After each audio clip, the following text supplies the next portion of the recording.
வாழ்த்துக்கள் நண்பர்களே. இது அரசியல் களம். நான் உங்கள் அமீர். நாளைக்கு 15ஆம் தேதி இந்த மகளிர் உரிமை தொகை இருக்குல்ல, அது பேங்க்கில் வந்து டெபாசிட் செய்யப்படுற நேரம். அது இப்போ கிடைக்காதுன்னு சொல்லிட்டு இப்போ புதுசாக பதவியேற்றிருக்கிற முதல்வர் விஜய் அவர்களுடைய அரசாங்கத்திலேருந்து தெரிய வருது.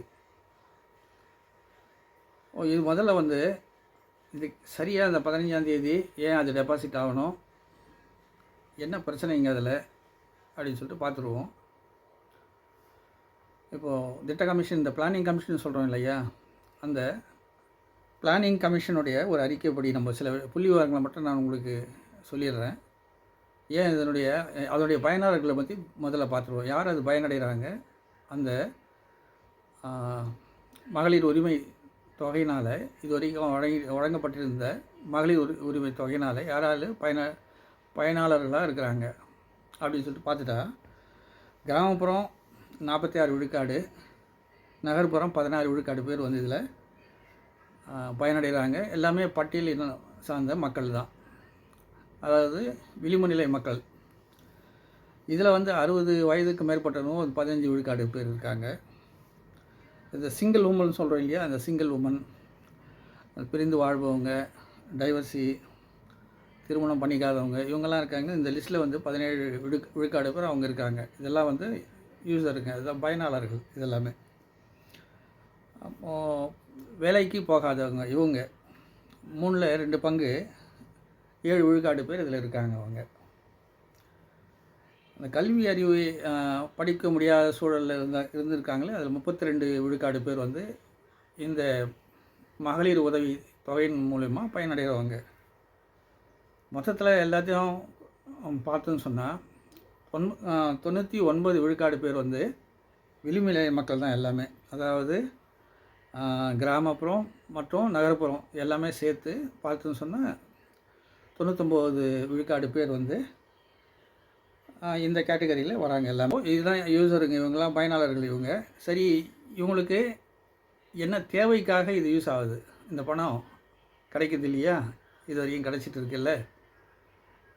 ஸ்டாலின் அவங்களுடைய கவர்மெண்ட்டில், முன்னாள் முதல்வர் ஸ்டாலினுடைய கவர்மெண்ட்டில் அது கிடச்சிட்டு இருந்த அந்த தொகை எதுக்காக அவங்களுக்கெல்லாம் பயனாகிட்டு இருந்துச்சு, அதையும் அந்த பட்டியலும் அந்த பிளானிங் கமிஷனில், திட்ட கமிஷனில் தெளிவாக வரையறைக்கப்பட்டிருக்கு. அதில் நம்ம பார்த்து சொன்னால் காய்கறி வாங்கிறதுக்கு, அரிசி வாங்கிறதுக்கு, மருந்து வாங்கிறதுக்கு, குழந்தைகளுடைய கல்வி செலவுக்காக, பிறகு வந்து மொபைல் ரீசார்ஜ் பண்ணுறதுக்கு, கடன் வாங்கினா அது திருப்பி தர்றதுக்கு. இன்றைக்கி ஈவினிங்கோட என்னுடைய நண்பர் ஒருத்தர் ரொம்ப வருத்தமாக சொல்லிட்டு இருந்தார், எனக்கு மொபைல் ரீசார்ஜ் பண்ணுறது கிடைக்காது போல் தெரியுது வீட்டில் அப்படின்னு சொல்லிட்டு அவங்க ரொம்ப வருத்தத்தோடு பேசிகிட்டு இருந்தார். வீட்டு அம்மையாருக்கு சேர வேண்டிய தொகை வரலன்னா மொபைல் ரீசார்ஜ் பண்ண முடியாமல் போயிடும். இப்படி வந்து அது இதுக்கெல்லாம் வந்து பயன்படுத்துகிறாங்க. காய்கறி, அரிசி, கல்வி செலவு, மருந்து செலவு, பிறகு வந்து மொபைல் ரீசார்ஜு, அன்றாட தேவைகளுக்காக இதெல்லாமே பயனாகுது. இது காலதாமதம் ஆச்சுன்னா இப்போ இதெல்லாமே நின்று போய்டும் இல்லை, இதுதான் பிரச்சனை. இப்போது கவர்மெண்ட் வந்து அது பரிசீலிக்கிறது, பிறகு வந்து அதை பின்னால் தர்றது, ஒரு 5 நாள் 10 நாள் கழித்து தர்றது, இதெல்லாம் இருக்குது இல்லை. அதனால் என்ன ஆகும்னு சொன்னால், காய்கறி வாங்க முடியாது, அரிசி பருப்பு வாங்க முடியாது, குழந்தைங்களுக்கு மருந்து வாங்க முடியாது, கல்வி செலவுகளுக்கு பயன்படுத்த முடியாது, நோட்டு, பென்சில், புத்தகம் அதெல்லாம் இருக்கு இல்லையா, இதெல்லாம் பண்ண முடியாது.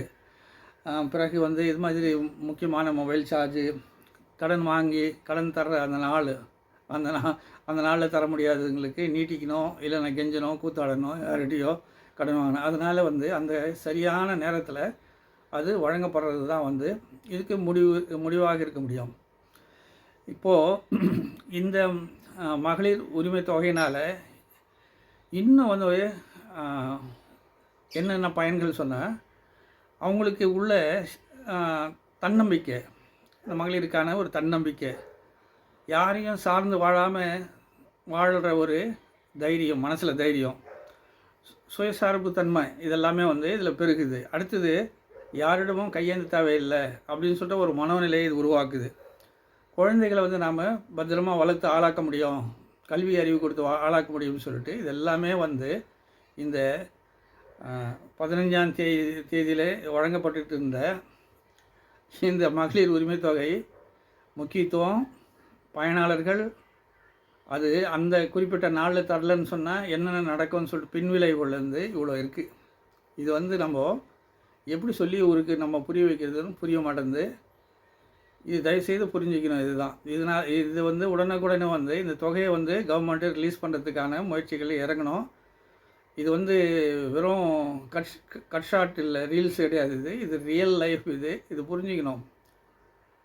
இந்த வீடியோ மேலே வீடியோ மூலியமாக நான் வந்து நம்ம முதல்வருக்கு நாம் சொல்ல வேண்டிய மெசேஜ் இது தான். தயவுசெய்து வந்து சீக்கிரம் வந்து அதை கொடுத்து இவங்களுடைய அடிமட்டத்தில் விளிம்புநிலை மக்களுடைய வாழ்க்கையை வந்து மேம்படுத்த வழியாக நீங்கள் பாருங்கள் ஐயா.